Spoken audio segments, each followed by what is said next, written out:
الحمد لله الذي خلق حمد و ستایش از آن خداوندی است که آسمان ها و زمین را بیافرید و ظلمات و نور را قرار داد. آفرینشش نه از سر بازی بود و نه از روی عبث. و به یاد آور زمانی را که به فرشتگان فرمان دادیم که همه بر آدم سجده کنید. همه سجده کردند جز ابلیس که از جنس جن بود و از فرمان خدا سر پیچید. او سوگند یاد کرد که همگان بجز بندگان مخلص را اغوا کند. از پیش رو و از پشت سر، از راست و از چپ حمله کند و آن هنگام که بتواند نسل آدم را ریشه‌کن کند.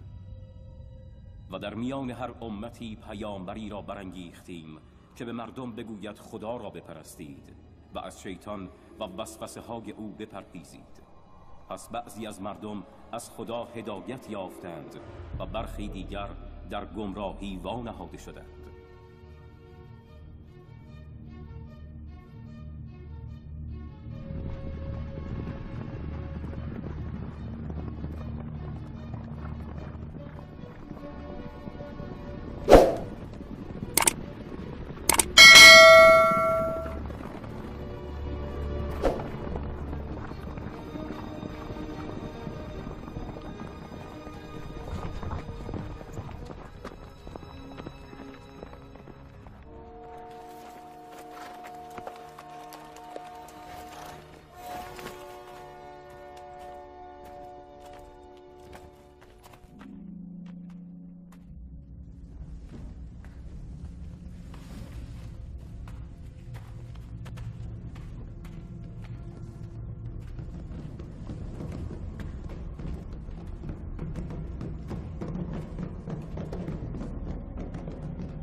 ای از ما بهتران، ای قدرتمندان، ای میترایی ها، ای حاکمان نهان، ای سیاهی ها، بر کار بود ضعیف مخالفین تسلط یابید و آنان را به کامتان فرو برید. که سجده نکرده وعده می کند، پس شما خدمتگزارانش را فرا می خوانم.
سلام عزیزانم.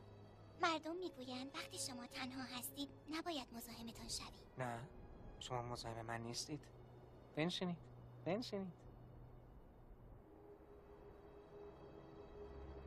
به سن و سال شما که بودم همراه پدرم داوود نبی به اینجا می آمدم.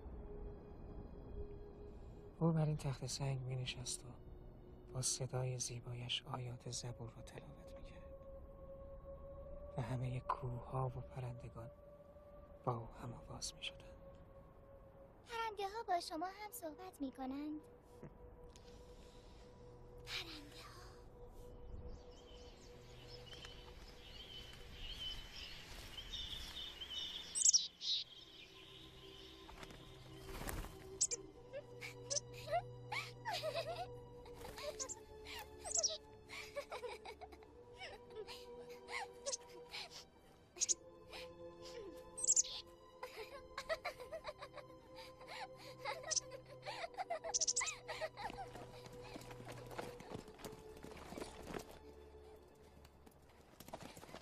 برادر، مردم آماده شدن.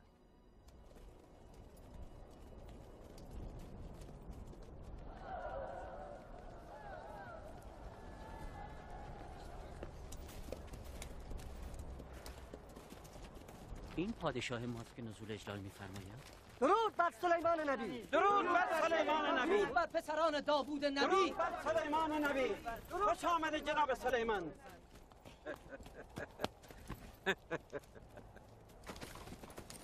به دعای شما محصول از سالهای گذشته بیشتر شده.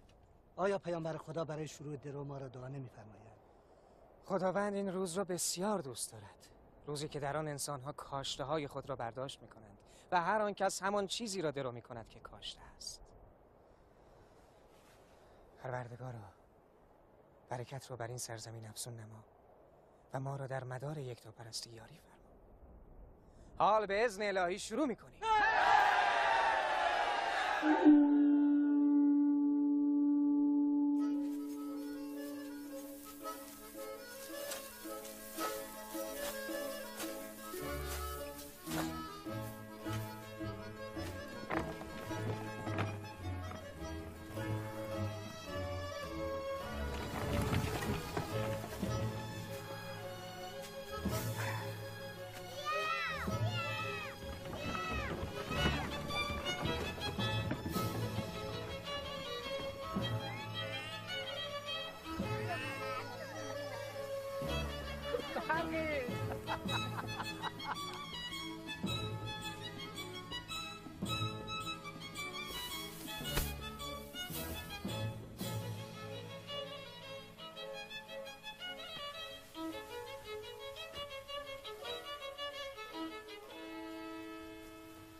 سلام. سرورم سلیمان. محبت کردید.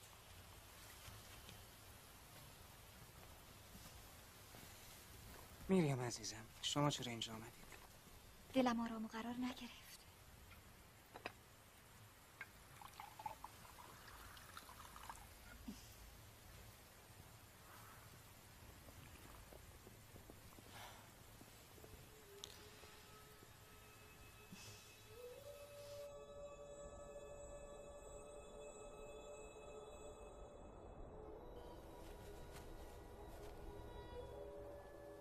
چه سوالهای پر نعمت و برکتی. اینها همه از فضل پروردگار ماست.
چه ماجرایی است؟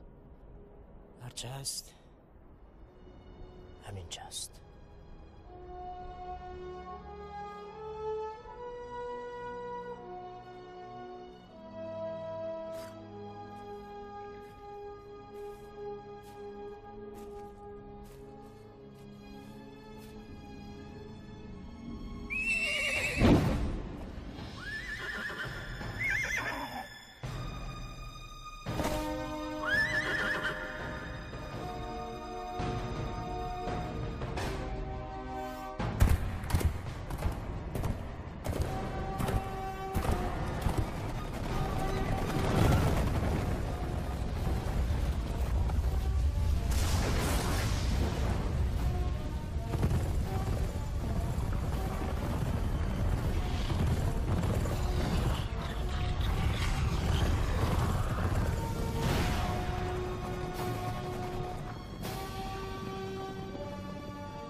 خورشید را برایم بازگردانید.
ما که سعی کردیم ملک مورد نظر خدا را در این سرزمین پیاده کنیم، طوری حکومت کنیم که او راضی باشد.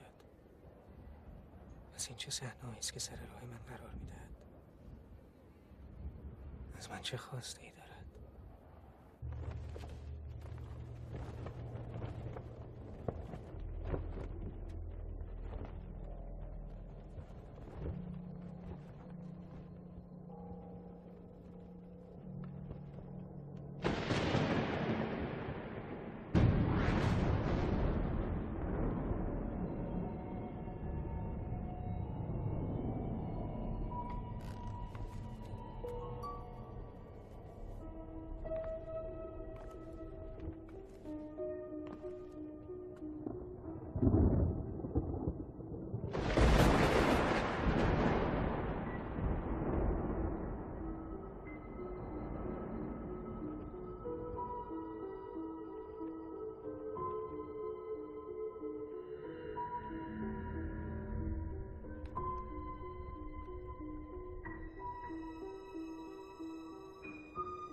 از ملک من مانند جسدی بیروح مرده است.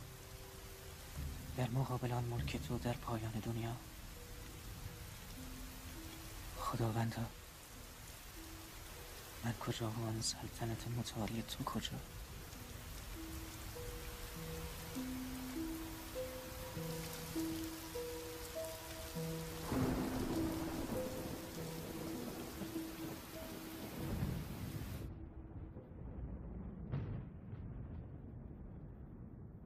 سلیمان، بارها تو را برای ایتاء محبت‌های خاصه برگزیدیم.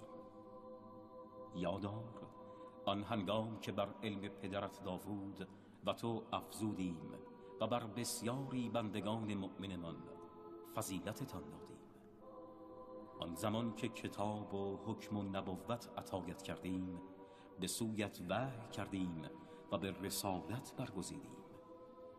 اما بدان که بسیاری از مردمت هدایت نیافته و از شیطان پیروی می کنند.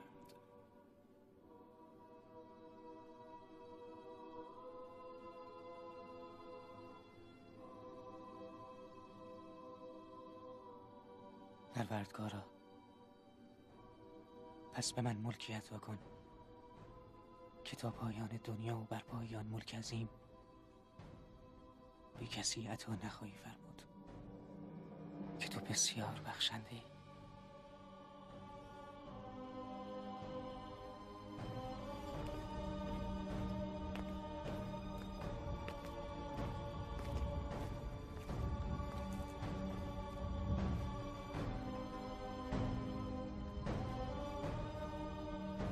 کلیه سران قبایل و کاهنان کشور را خبر کنید تا هر چه سریعتر به اورشلیم بیایند. ما وارد ماجرایی بس عظیم میشویم، بسیار سخت.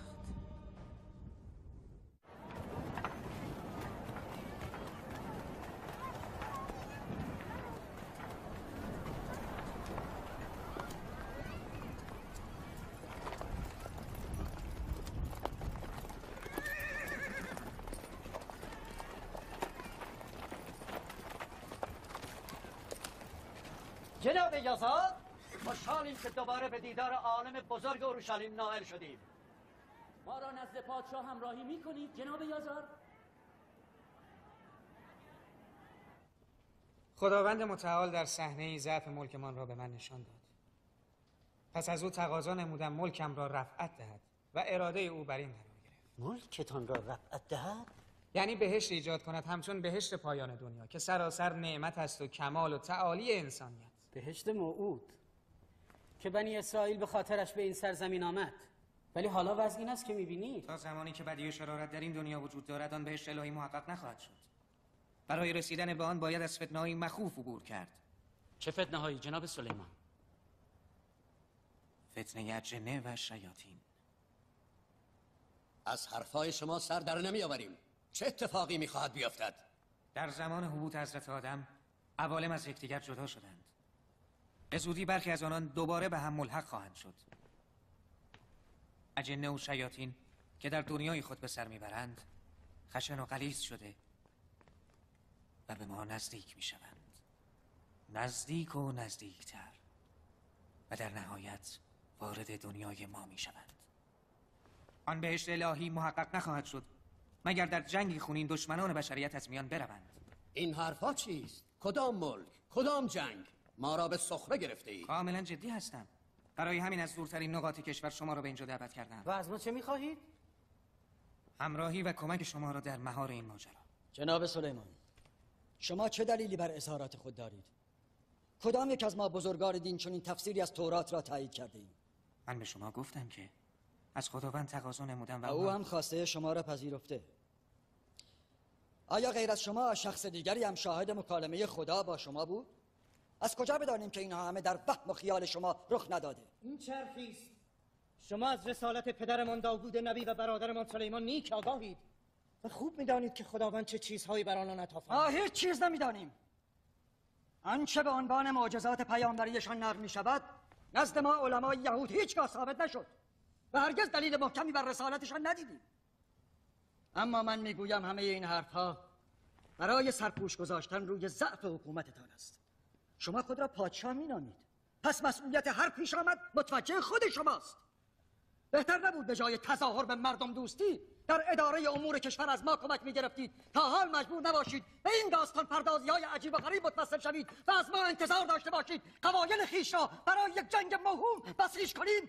این شما نبودید که به پیروی از داوود هدایت بنی اسرائیل را از ما گرفتید؟ کتاب زبور او را حاکم کرده و کتاب‌های ما را از میان مردم ترک کردید. شما حتی تابوت عهد را در انحصار خویش نگه می‌دارید، در صورتی که ما علمای یهود وارثان شریعت موسی هستیم. از موی سپید و پریشان ما در مقابل جوانی خود شرم نمی‌کنید. هیچ یک از پیامبران الهی نوح، ابراهیم، یوسف، موسی چون این ادعایی نکردند.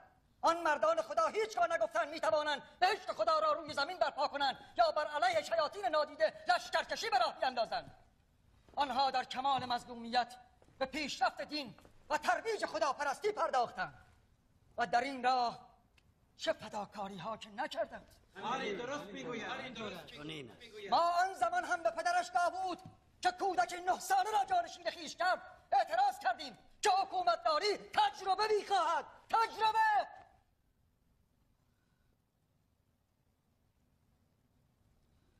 به شهرهای خویش بازگردید ای بزرگان بنی اسرائیل.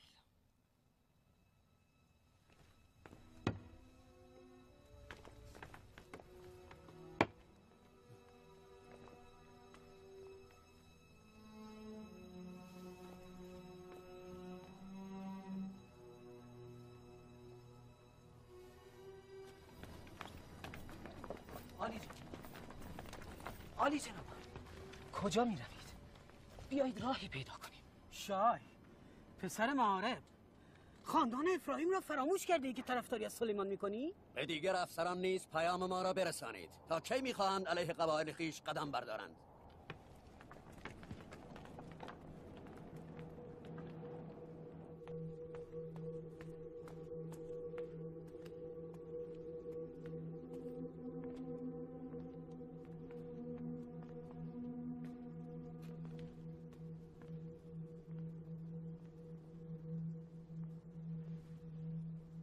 باید زمام این امر را خود به دست بگیریم. شما عزیزان من به شهرهای مختلف رفته و پیام مرا به مردم ابلاغ کنید. برادر، قبایل به حرف بزرگانشان گوش میکنند، نه به حرف ما. چاره نیست.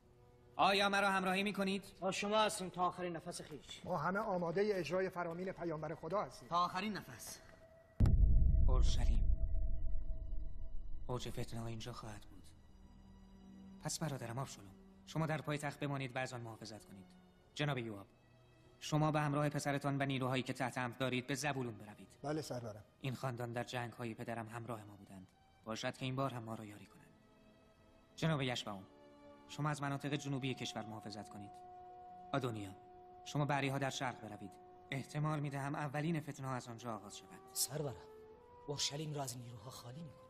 از این کار گریزی نیست.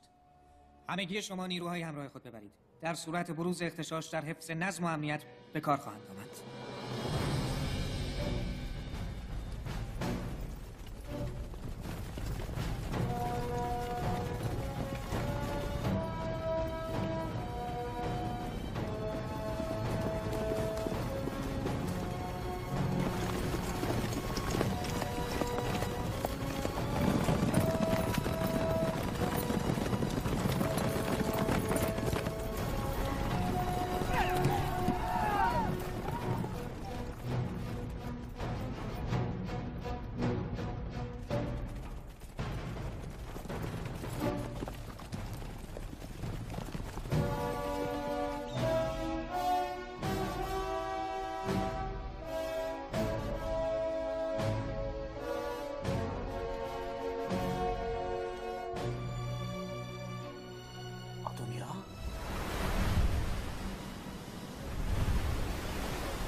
جناب یوآب، لشکر به راه انداخته ای؟ آمدم تا با همرزمان قدیمی دیدار کنم. ما را میپذیرید؟ خوش آمدید. ای مردم، ما در آستانه آزمایشی بزرگ قرار داریم. راه برای ورود اجنه و شیاطین به دنیای ما باز شده. تا به حال آنها می توانستند انسانها را وسوسه کنند، اما از این پس بر ما مستقیما اثر می‌گذارند. آنچه بدی و ناپاکی است بر ما هجوم می‌آورد. بارها قوی‌تر و شدیدتر از آنچه تاکنون بشر تجربه کرده است. خطری بزرگ در کمین ماست که هوشیاری همه شما را طلب می‌کند. اما بدانید کید شیطان در مقابل ایمان آدمی کارگر نمی‌باشد. پس بیایید محکم باشیم و خود را برای خالق خویش خالص گردانیم.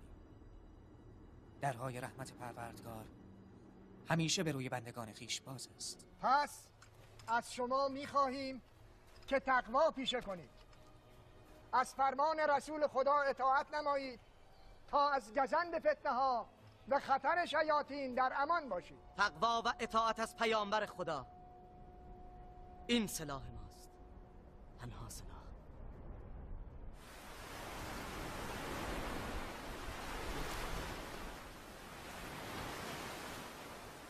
پس چرا نیامدند؟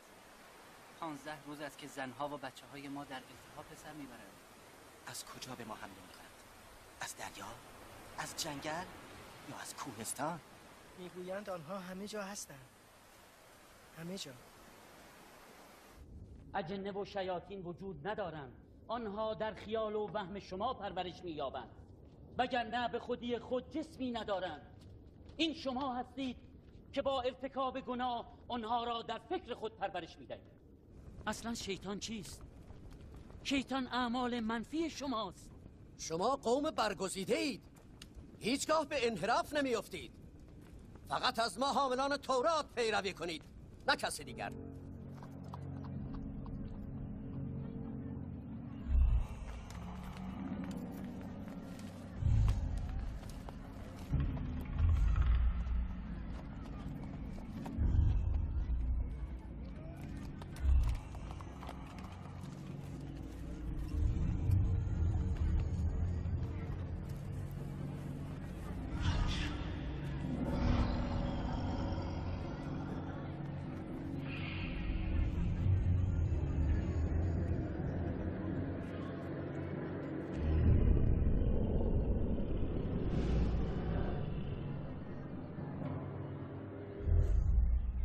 شما گفتید این آخرین پرداخت منه. به قدر کافی به تو فرصت دادم.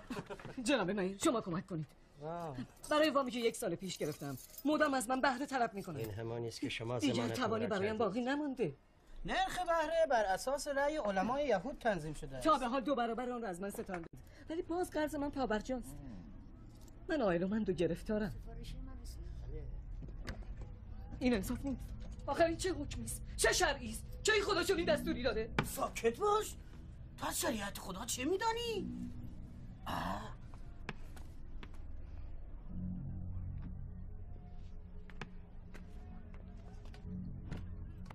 چرا بیتابی میکنی؟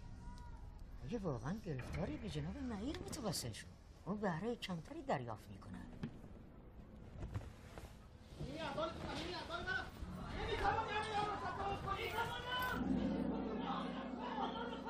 خب اذان خودت باشه.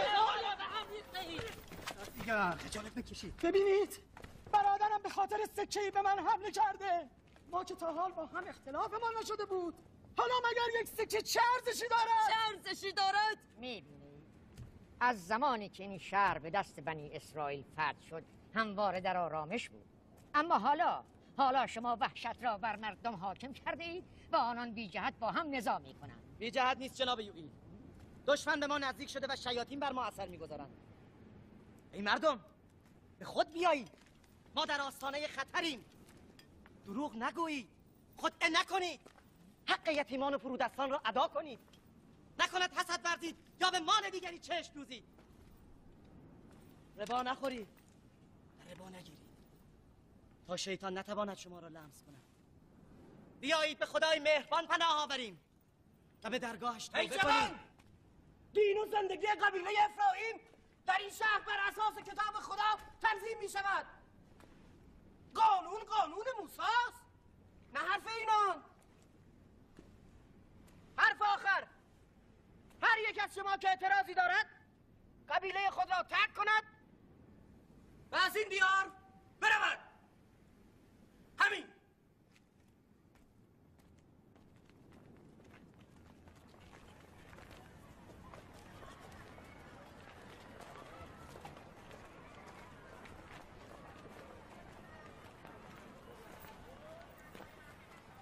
این مردم سالیان درازی است که به این نوع زندگی خو گرفتند. چرا میخواهید همه چیز را به هم بزنید؟ قابل تحمل نیست. این التهاب مردم را به شورش کشانده. دیگر نمیتوانیم قبایل را اداره کنیم. همه به سوی سلیمان کشانده میشوند. او تابوت عهد و قوای سحرآمیزی در اختیار دارد. بازگشت شیاطین همه چیز را در اختیار او قرار خواهد. نه، بازگشت آنها به نفع ماست. آرا؟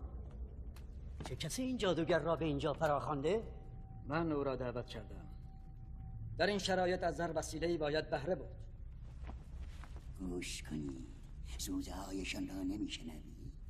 بزرگان و نامآوران جهان با قدرت آنان کشورگشایی کردند و افتخار آفریدند. نمرود، فرعون، چه تمدن‌های عظیمی به وجود آوردند. حال پس از چندین هزار سال به زمین باز خواهند گشت و قطعا خدمتگزاران خویش را فراموش نخواهند کرد. شما نیز اگر ثروت جهان را خواهید، اگر سروری بر تمامی ملل را می‌خواهید، با آنها هم پیمان شویم؟ ما عالمان یهود مردم چه خواهند گفت؟ جناب یزار، از آن روز که سلیمان بر تخت سلطنت نشسته در انتظار درگیری جدی با او هستم. آنگاه که همچون پدرش به دروغ ادعای پیامبری کرد، ایمانم محکمتر و عزمم راسختر شده. اگر این موجودات بیایند، این جوان مغرور را در هم خواهند شکست. تقوا و اطاعت از سلیمان. آنچه خطرناک است اطاعت از سلیمان است و این باید نقطه شکست او گردد. وقتی کودکی بیش نبود، روزی میان صاحب کشتزاری و مردی که گوسفندانش شبانگاه زمین او را چریده و تباه کرده بودند منازعه‌ای شد. خداوند حکم آن را به سلیمان آموخت. داوود گفت دیدید او چه فضایلی دارد؟ اما مخالفان غوغا کردند که می‌خواهی کودکی را جانشین خویشتن کنی. پسرم با چشمان نافذ و تیزبینش به من می‌نگریست و من احساس می‌کردم که او خود را برای آینده‌ای سخت مهیا می‌کند. اکنون آن روز فرا رسیده است. میریام، من برای او می‌ترسم.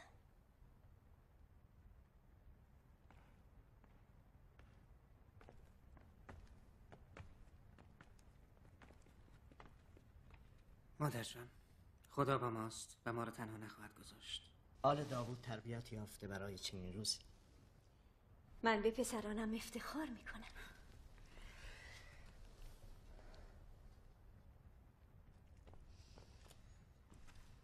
امروز حالش چطور است؟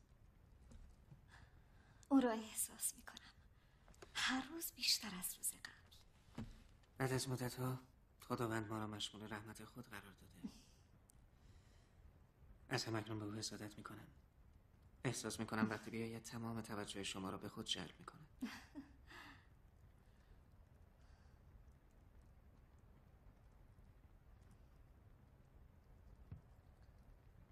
روزگار سختی را میگذرانید. قبل از این هیچ پیامبری وارد چنین ماجرای خطرناکی نشده. آیا موفق میشویم؟ پروردگارا، مردم اورشلیم و شهرهای دیگر دوستدار شما هستند، اما از ایرادات کهن خویشند.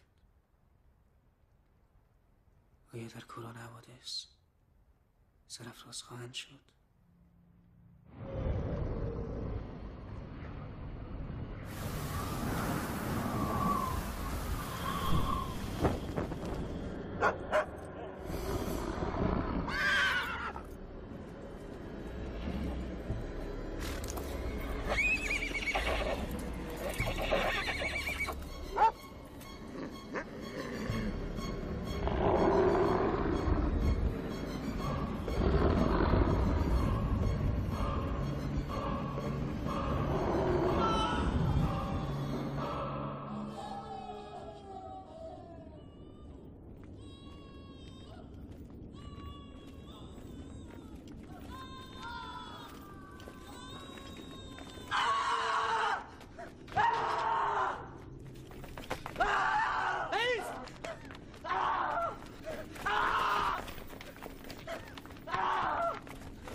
چه شده؟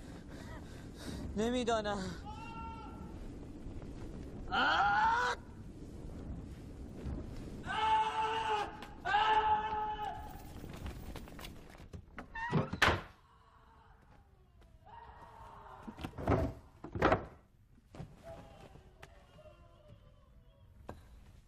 چه میکنی؟ خداوند پناه ماست. سلیمان گفت با دعا و توبه به درگاه او میتوانیم نجات یابیم. در این شرایط تیزی شمشیر به کار میآید.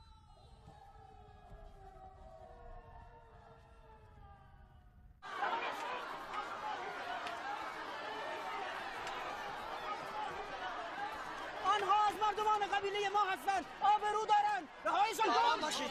دیشب ندیدیم چه گذشت؟ فقط مدتی از ایشان مراقبت می‌کنیم که اوضاع به صورت عادی برگردد. اینجا یک شهر نظامی نیست. جان زنها و بچه‌ها به خطر نیندازین. سربازان را از اینجا ببرید. وگرنه ما خود این کار را خواهیم کرد. جناب رئیس، به من کمک کنید تا بتوانم نظم را برپا کنم.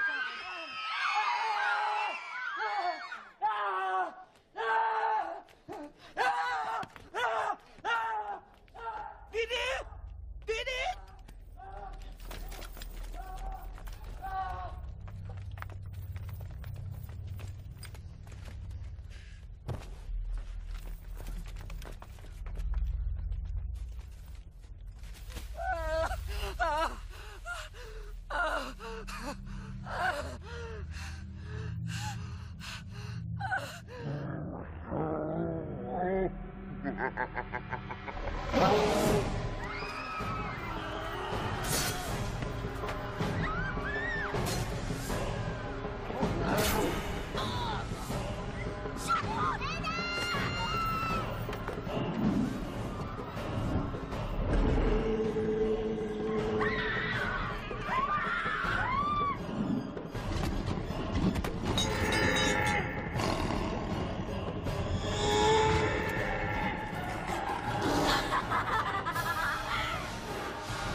جناب سلیمان، گوسفندان اینان محصولات 1 سال ما را از بین بردند. باشد برای بعد. فعلا مصالحه کنید. سوار شوید. سریعتر.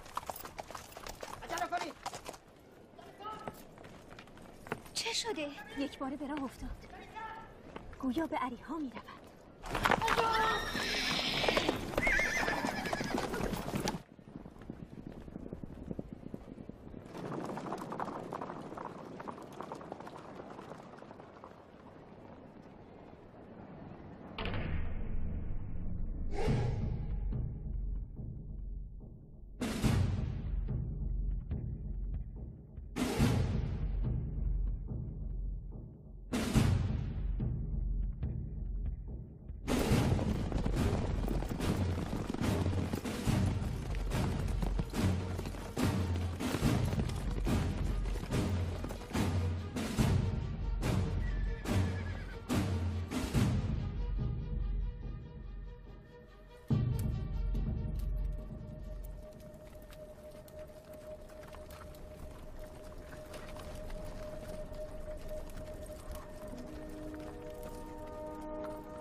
برادر،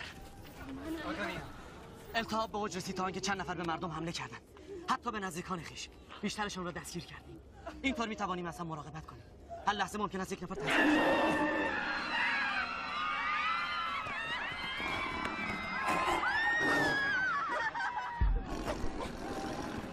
جناب سلیمان، ما ترسیده این کمک ما کنید.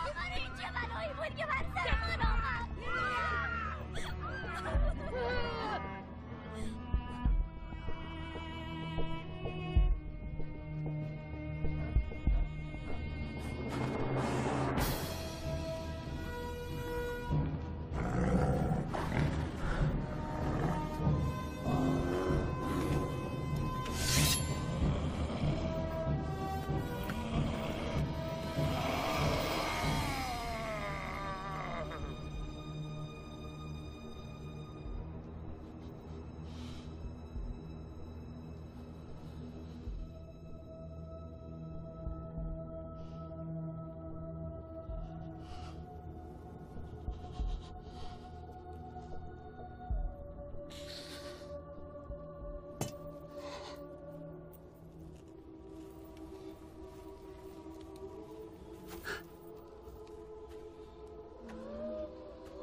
خدایا،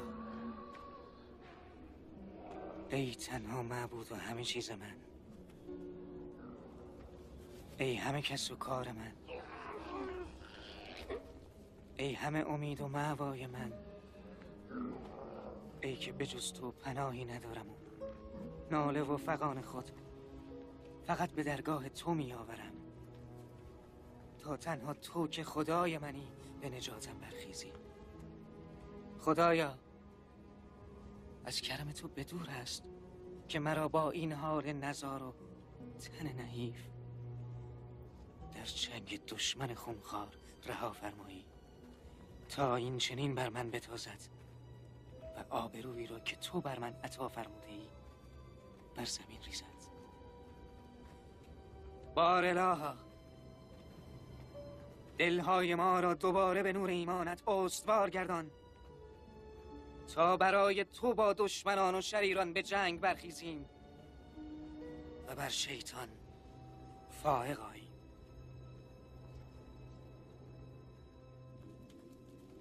این برادرتان بود که نمیگذاشت ما مردم را راهنمایی کنیم و آنان را بر ما میشوران. مسبب فاجعه‌ای که بر ما گذشت مشخص است. هیچ کس نصایح ما را نپذیرفت، هیچ کس خطر را جدی نگرفت. این جوان حتی در معاملات بازار هم دخالت میکرد. معاملات بازار؟ مقصودشان رباست برادر. این قبیله هرگاه برای هزینه دارو یا مخارج زراعت وامانده به ما پناه آورده و ما مشکلاتشان را حل کردیم. نکبت ربا رو چه میکنید؟ نمیدانید این زندگی آلوده به مال حرام گشت و شران دامن این مردم را میگیرد؟ مال حرام؟ چرا به کاهنان شهر تهمت میزنید؟ شما که خود عالم به کتاب آسمانی هستید، بزرگان شهر شاهدان که ما جز حقمان چیزی از مردم طلب نکردیم. کدام حق؟ کدام طلب؟ فاجعه‌ای بزرگتر از این که علیرغم تعالیم موسی چنین گناه وحشتناکی را میان بنی اسرائیل باب میکنید و راه صلاح و رستگاری را برای همیشه به رویشان میبندید؟ چه گناهی جناب سلیمان؟ ربا نمک ثروت است. رضایت وام گیرندان را حلال میکند بر اساس نوشته‌های تورات و مکتوب الهی. آن کتابی که به میل خود تحریف کردید، کلماتش را جابجا کرده به نفع خود تغییر دادید، که گفته ربا و خوردن مال مردم حق شماست. شرم نمی‌کنید؟ نمیدانید این ثروت‌های حرام آتشی خواهد شد که از درون همه شما رو خواهد سوزاند؟ پس ما با چه زندگی کنیم؟ بگویید از گرسنگی آواره شده با گدایی آبروی علم عالم را میان مردم کوچه و بازار ببریم. وای بر شما، وای بر شما که این علم اندک وسیله طغیان شما شده. حالا میفهمم که چرا خداوند ملکم را به شکل جسدی بیرون نشانم داد. از جلوی چشمانم دور شوید که در شما هیچ خیری نمیبینم.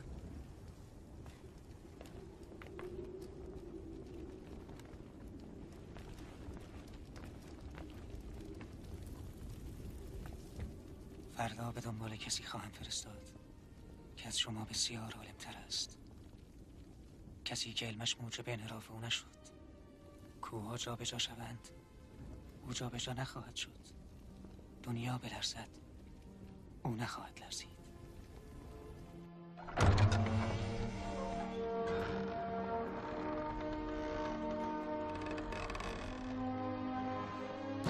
دیروز خود را به یاد دارید. اکنون در دیگر شهرها وضع این چنین است. اگر دوباره جنون بر ما غلبه نماید، کسانی از شما که مطابقت حق نمودند از فتنه در امان ماندند. از این پس نیز راه همان است. خدا نگهدارتان.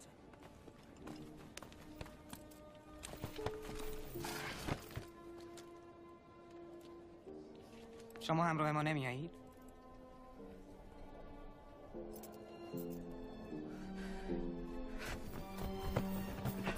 شای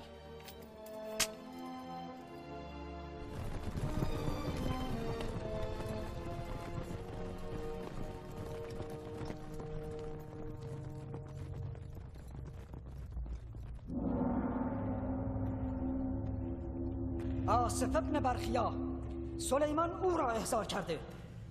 کاری از دست او بر نمی آید. می گفتی طلسم مهلکی داری که سالها در حال تقویت آن هستی.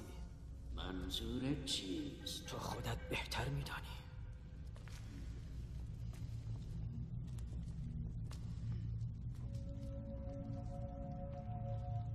سلیمان را بکش. نه، ممکن است به خود من برگردد. مرگ او ارزش این خطر را دارد. او را بکش. آره.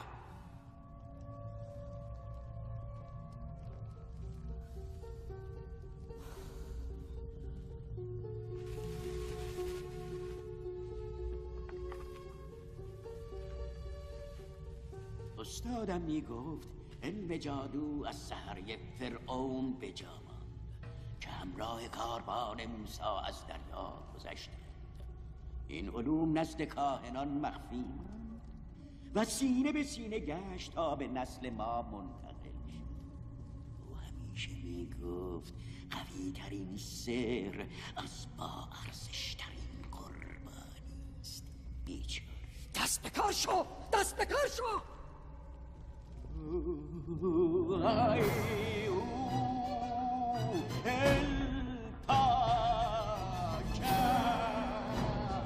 ای که آفتاب را می پرستی، ای چشم بد، ای کینه و زد، ای حسد، بر جگر گوشش فرود آیین و آواز تیرهای هلاکت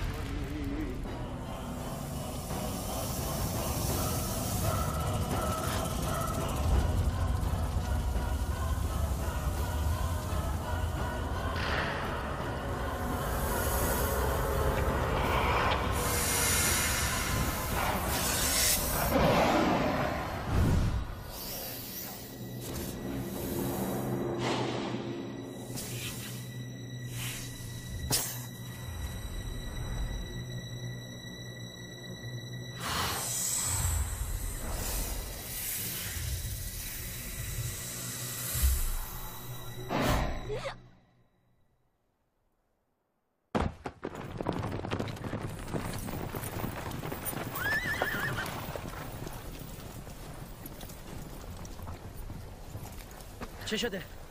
میریام به راهمان ادامه میدهیم. برادر شما به اورشلیم بروید، ما به شهرهای اطراف میرویم.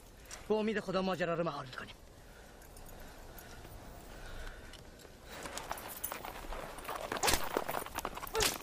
شای با چند نفر همراهیشون کنیم. اطاعت.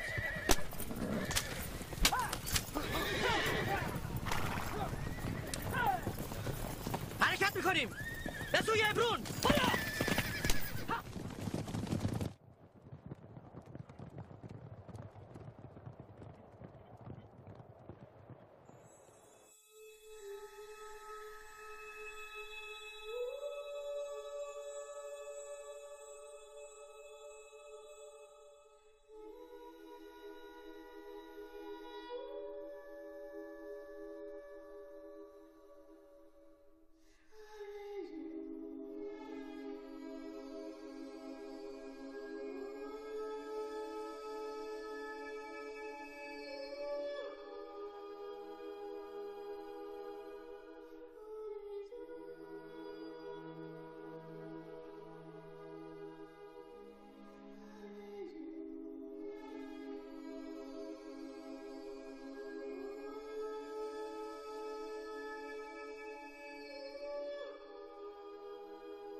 خداوند به شما صبر دهد جناب سلیمان.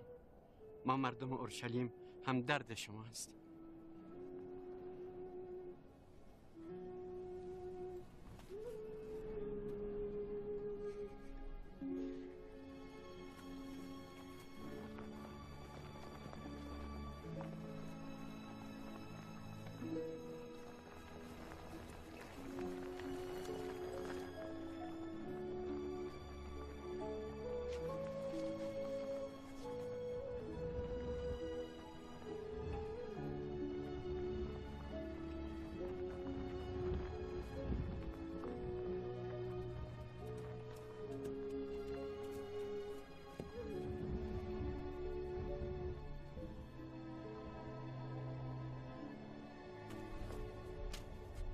همینجا بمان. اطاعت بده.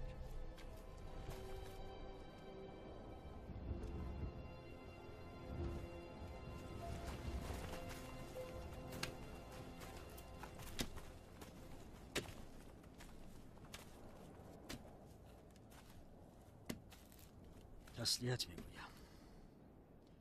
از دست دادن عزیزان چه سخت و دردناک است. حال میبینید که گفته هایمان بیهوده نبود؟ اطرافیان و نزدیکان اولین طعمه خطرند. دشمنان شما حتی به زنها و بچه های بیگناه هم رحم نمی کنند. از این پس خونهای بسیار ریخته خواهد شد. چه خوب بود که پادشاه به این امر راضی نمیشد. از مقام و منصب دنیا کناره میگرفت، در گوشه‌ای به دین خویش میپرداخت و مسئولیت خطیر کشور را به ما. از دست دادن همسر و فرزند شما را به تجدید نظر با نمیدارد؟ حتما باید مادر، برادران و یارانتان به خون درغلتند تا خطر را درک کنید. چند نفر باید فدای جاه طلبی شما بشوند؟ چند نفر؟ بدان که هر شری به ما برسد آن را با خیری پاسخ میدهیم. تو به نابودی آل داوود قد علم کرده ای و من به نجات و رستگاری خاندان تو.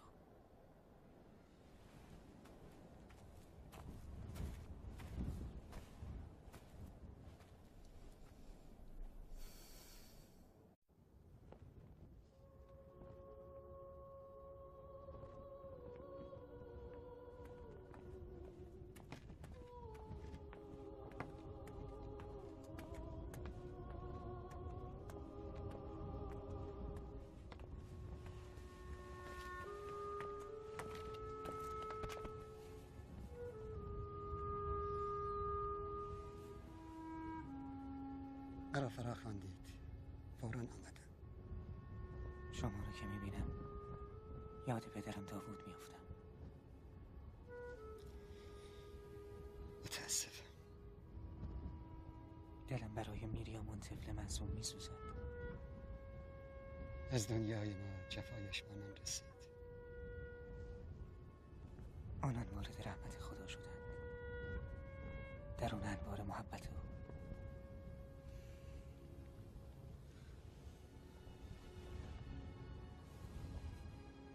از این صخره مقدس راه نجاتی باز خواهد شد.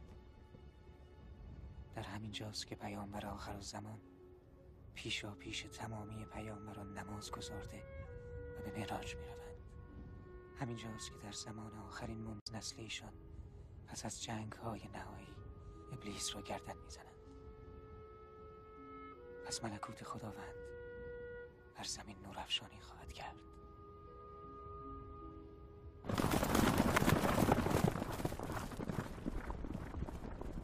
جناب سلیمان، پیک ها خبر آوردن مردم شهرهای بیت ایگاه در حارس و تل رفیدیم توانستن بر فشار شیاطین غلبه کنند. جناب یشبعام و حزقیل سخت درگیرند و دنیا پس از آرام کردن هبران به سمت این و فارس حرکت کرد.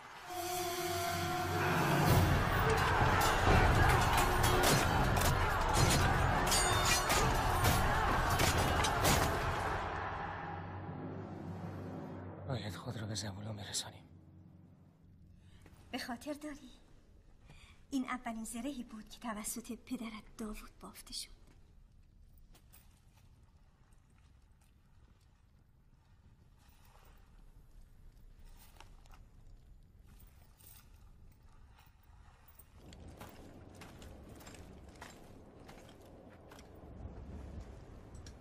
شای سرورم، شما نزد برادرم بمانید. اطاعت سرورم.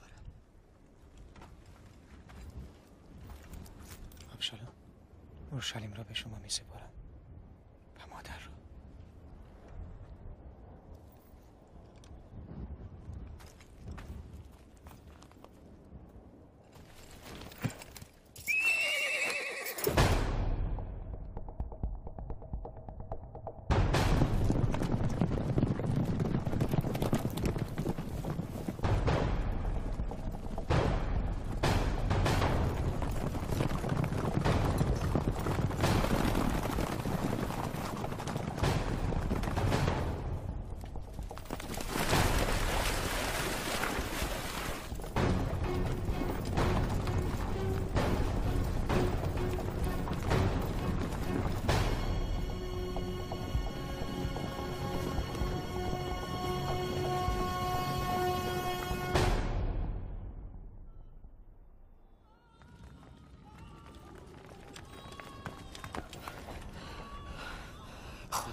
مردم را به سفره و صخره مقدس بخوانید.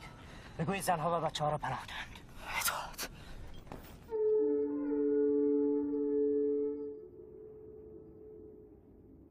فکر نمی‌کردیم کار به اینجا هم برسد. بالاخره تکلیف ما چه خواهد؟ جناب یازار، ادامه این جناب یازار چه باید کرد؟ گوش کنید.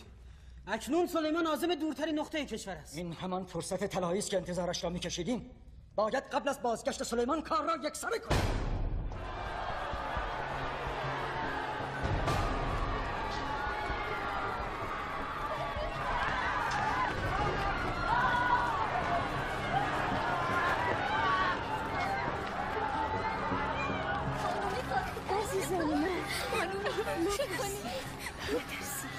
خدا بزرگ است.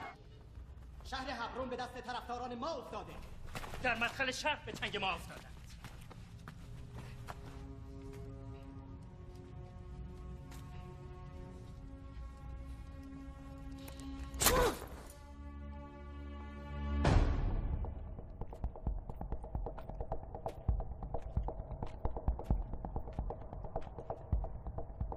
حرکت میکنیم.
خوبی؟ خوبم.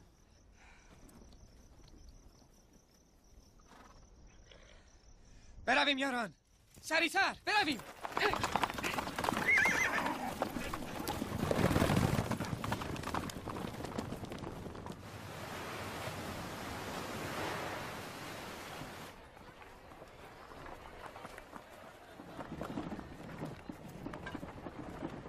دانیال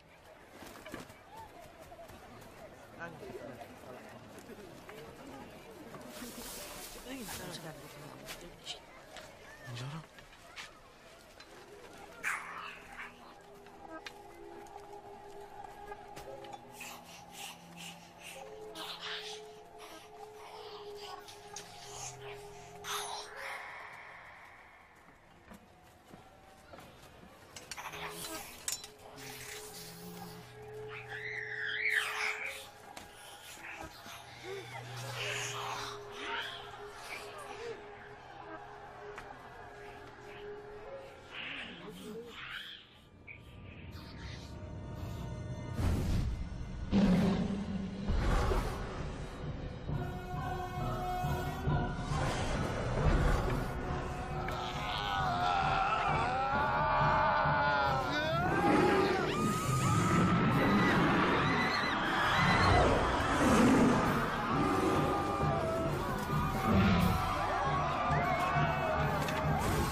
برای خدا و پیامبرش.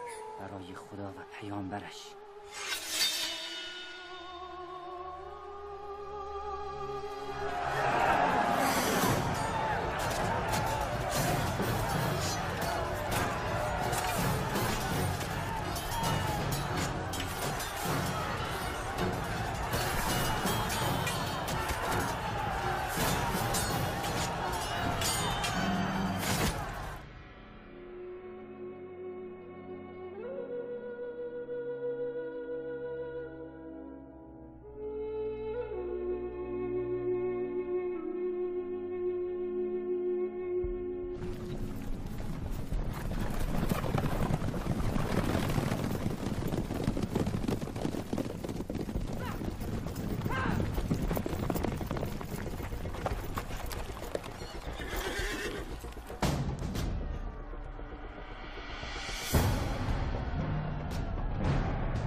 وارد رحمت و مغفرت خود بفرما.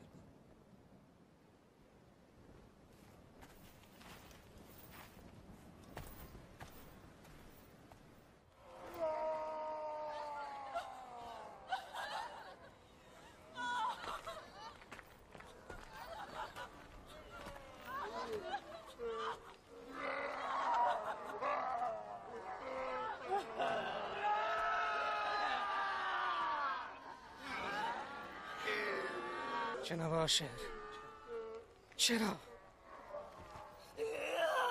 به خود بیا، از شر شیاطین به خداوند پناه ببر. من ناپاکم، دیگر امیدی به من نیست.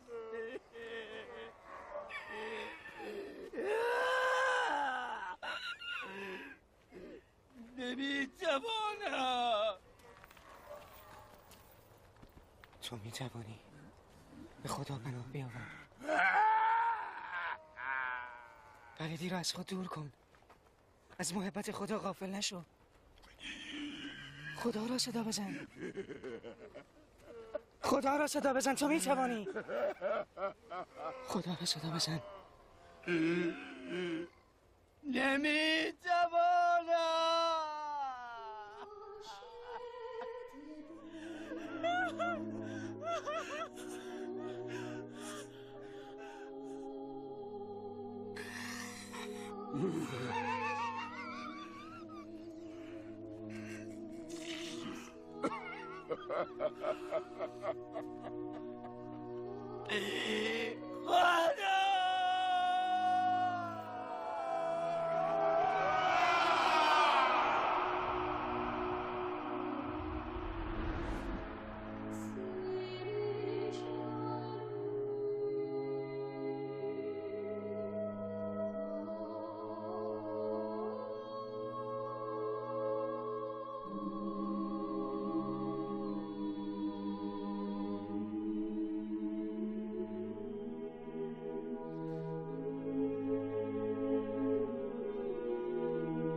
پیامبر خدا.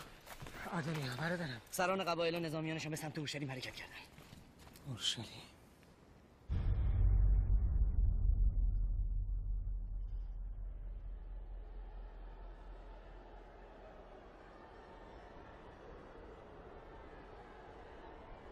این اوضاع نتیجه کفایتیه سلیمان است. حکومت باید به دست صاحب آن بازگردد.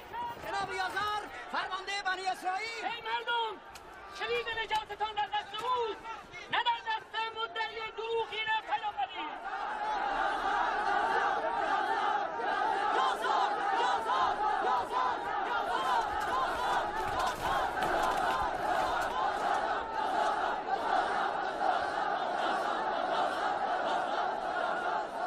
جنگ برافراشته ای؟ آن هم در شهر داوود نبی که مردم با صوت روحانگیز و آیات دلنشین زبورش زندگی میکنند؟ جناب آصف، از چه رو طرفداری این خاندان غاصب را میکنید؟ اگر مرا به عنوان عالمترین قبول کردید، بدانید که این علم ودیعه‌ای گرانبهاست در دستان ما. با آن پیامبر خدا را بشناسید و تسلیم شوید. اگر چنین نباشد علم نیست، ضلالت است. ای مردم، با پیامبر خدا نجنگید. این گناهی نابخشودنی است. در حذر باشید که زمان موسی نشود که چون بازگشت او از کوه تور به تأخیر افتاد، با فریب سامری بر هارون شوریدند و گوساله پرست شد. جناب آصف راست میگویند. من شهادت میدهم که سلیمان پیامبر خداست. برگرد اسحاق، و این هم برادرش آبشالوم است، فرزند داوود نبی. ای مردم، بدانید که تمام قبایل با من پیمان بستند. اگر تسلیم نشوید هیچ کدامتان زنده نخواهید ماند.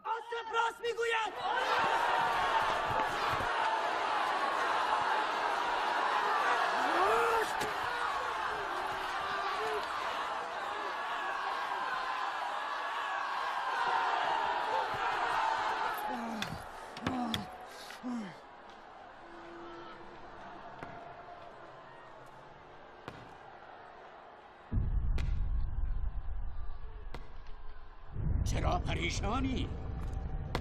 بزرگترین سلاح در اختیار توست.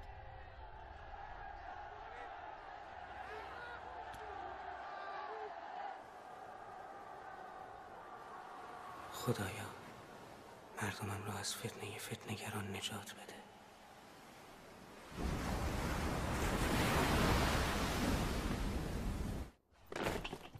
ای افسران و سربازان پرین خورده، من بزرگ لویان و نگهبان شریعت یهودم. حلال و حرام دینتان را من تعیین میکنم. من شما را به کتاب خدا فرا میخوانم.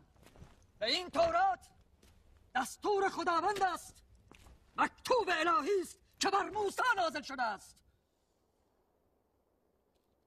هنوز هم با دین خدا می جنگید؟ ما با تورات نمی جنگیم.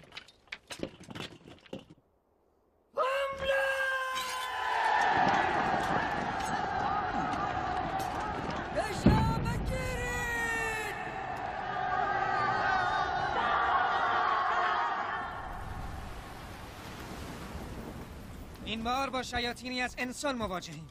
هر چه سریعتر باید خود را به اورشلیم برسیم. اما سرورم، همه افراد خستند و اسبان نیازمند اتراق. تا فردا صبح استراحت بدهید. تا آنجا چند روز راه است.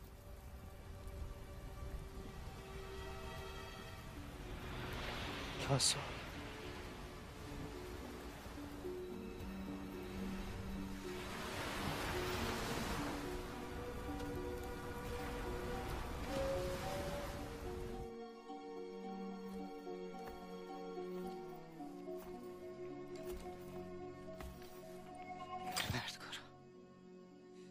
دشمن در لباسهای مختلف از هر سو حمله ور شده و در حال غلبه بر ماست. فاصله ها زیاد است. بدنم ضعیف و توانم اندک. خدایا چه کنم؟ پروردگارا دستم را بگیر.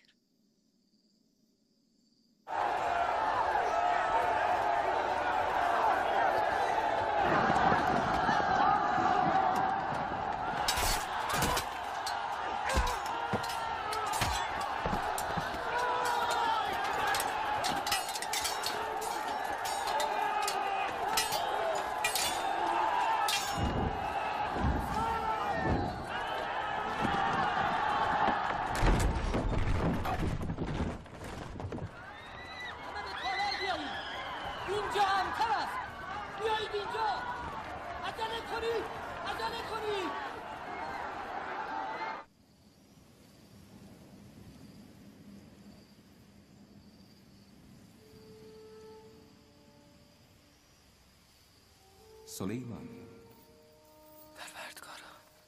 سلیمان، ای بنده خوب ما باد را مسخر تو قرار دادیم. از آن استفاده کن تا به امر تو هر کجا که میخواهی تو را ببرد.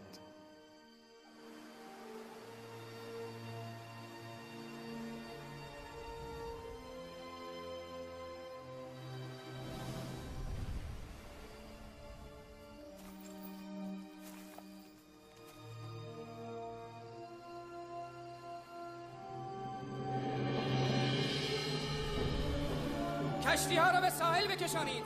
باید آنها را به هم وصل کنیم.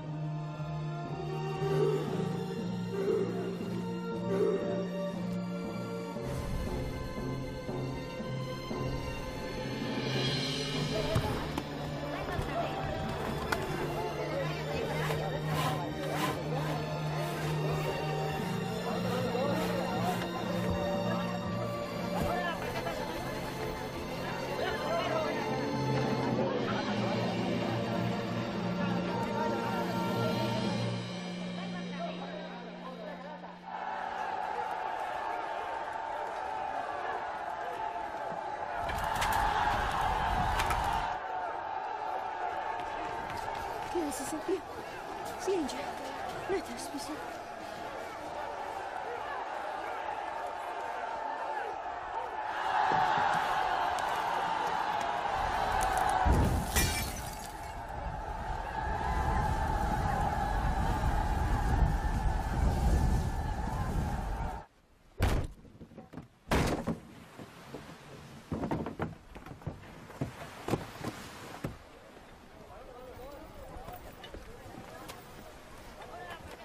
میخیزد؟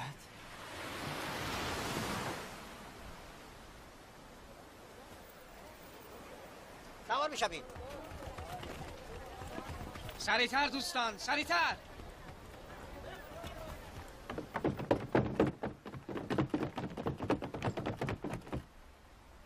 الهی به امید تو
زنها بچه ها دست نیامد.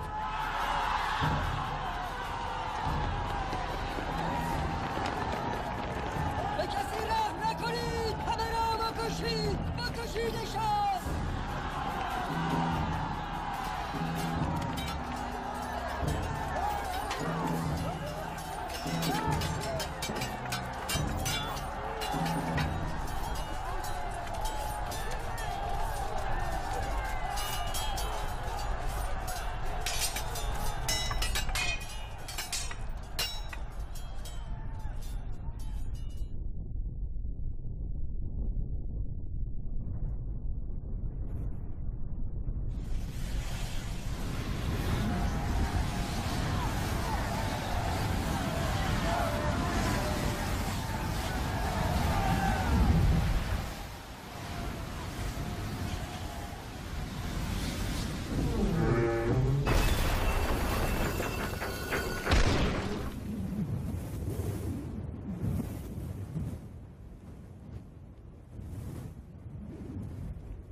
پروردگارا، این مردم معجزات تو را میبینند ولی باز ایمان نمیآورند. گناه و لجاجت چشمانشان را تیره کرده و قلبهایشان را تاریک. عزم آن دارند که ریشه خداپرستی را از زمین براندازند. خدایا، ما را از مرگ در راه تو باکی نیست، اما می‌ترسیم که این فتنه‌گران ملکت را به فساد کشانند که تو این را نمی‌پسندی. پروردگارا، یک بار دیگر رحمت فرما و ما را نصرت عنایت کن که تو بهترین نصرت کنندگانی.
ای سلیمان، برای مادی شدن اجنه و شیاطین آماده باش که ما به تو تسخیرشان را عطا کردیم و این توان پیوسته در انگشترت همراه توست.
شیطان منشأ تمامی شرارت ها و محنت های انسان است. اوست که باعث جدایی میان ما شده. آیا وقت بیداری و توبه فرا نرسیده؟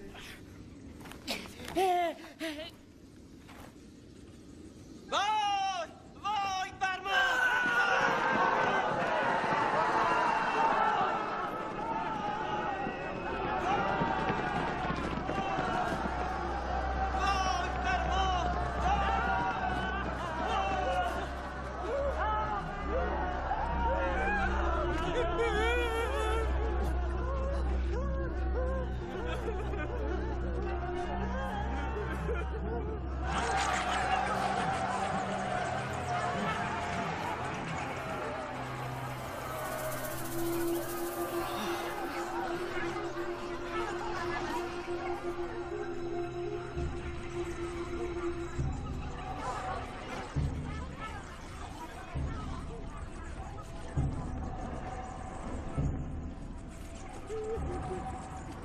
بدانید که به فرمان من از این پس در سرزمین ما اجنه و شیاطین دچار رغبت خواهند شد.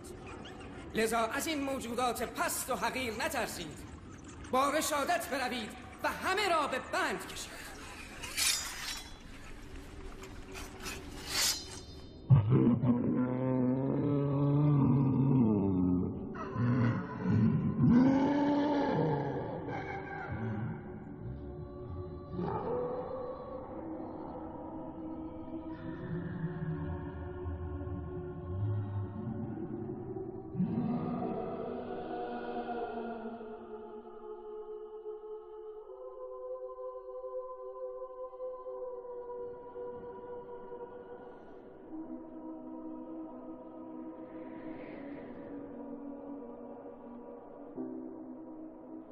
سپاس خدای را سزاست که پناه ما بی پناهان است، که اجنه و شیاطین را به انقیاد ما درآورد.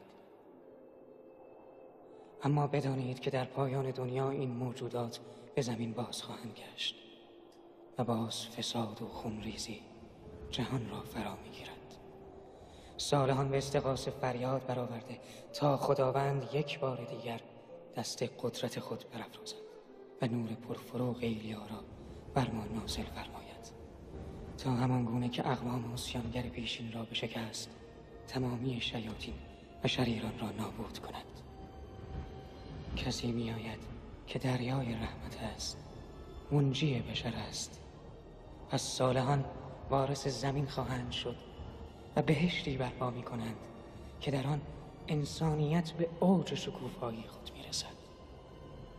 پس خدایا توفیقمان عطا کن به اعمال صالح، تا آنطور که تو دوست داری برای آن زمان خود را آماده سازیم، تا همه ما عبد تو باشیم، مطیع تو باشیم، برای تو باشیم و به سوی تو باشیم.